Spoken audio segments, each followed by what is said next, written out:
I'm delighted to be with you here again. And I want to talk about something that I am working on right now. I'm writing a book, and the book should be out in about a month. The theme of the book is it's a step-by-step guide on how to achieve financial independence, irrespective of where you live and what you earn.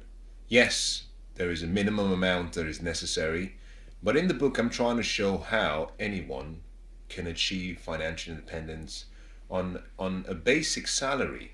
Because in most cases, it's not what you make, it's what you earn, but even more importantly, what you do with what you earn. It's not how much you make. It's never about how much you make. It's always about how much you get to keep. And the difference between those who've achieved financial freedom and those who are still financially dependent is this.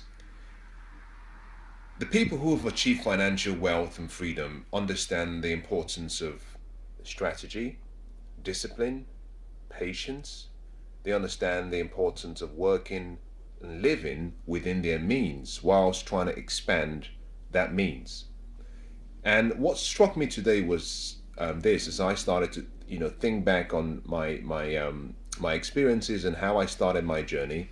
What struck me the most was this: that one of the most important things that you have to understand about financial wealth and independence is the importance of words. I was in a competition a number of days ago, which went well, was exciting, got some, met some great people.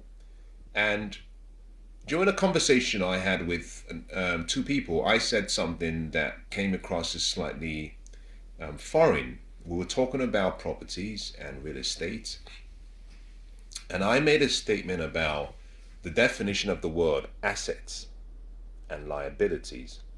And during the explanation, I came to the understanding and the realization that very few people understand the vocabulary of wealth. If you've ever traveled to a country that is different to where you were born, let's say it's a foreign speaking country, you come very quickly to the realization that for you to have a great experience, that you need someone to translate the language for you, or you need to find a way to understand the words. Financial intelligence, financial freedom, wealth creation, wealth multiplication has a vocabulary. You have to understand the vocabulary. And it doesn't start with knowing really big, fancy Harvard words. No, they're very basic words. I'll give you four of them: assets, liabilities, your income, your expenses.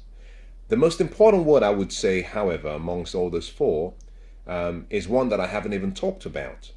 And that word is simply the word cash flow, which deals with how money flows in or out of your bank account or your life. And so understanding the definition of words is really the best way to begin your journey towards financial freedom. If I was going to make a recommendation to anyone, my best advice, and always my first advice, is this: whenever you're ready to invest, take a stock, find out how much you have available to invest. Whatever you come up with, whatever that sum, whatever that amount is, spend the first 20% of that in investing in your mind to improve your financial education, to increase your financial intelligence.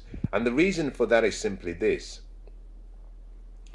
the way we have an IQ, everyone has a level of their IQ. Some are measured, some have not been measured. Well, I can't remember what mine is. I don't think I have mine measured. I want to die thinking I'm a genius. So I haven't measured my IQ. I don't want someone else defining who I am. But that's neither here nor there. The point I'm trying to make is this: we all have an IQ. If you were to go measure your IQ, it would give you a score. The financial world is different. There is something called your financial IQ. The financial IQ also deals with you taking a measurement of how financially intelligent you are. Part of the reason I suggest you invest in your mind is because the extent to which you're able to solve your financial problem really decides how successful you will be financially. If you're thinking that you will just give your financial problems to a third party, a stockbroker, an investment manager, I think you've got something coming for you that would shock you. And I hope and I pray that nothing happens, but you'll be surprised. Very few people really have an understanding about the financial world. It's important that you take responsibility for your money, for your life, for your investments. And this really starts with choosing to invest in yourself. The 20% you invest in yourself will enable you increase your financial intelligence. And this will mean that you're now able to communicate in the language that everyone within that sector is communicating in, which means you're smarter. The extent to which you can then use that knowledge you have to solve problems is really your financial IQ. It's a measurement of how well you can solve problems. That's really that simple.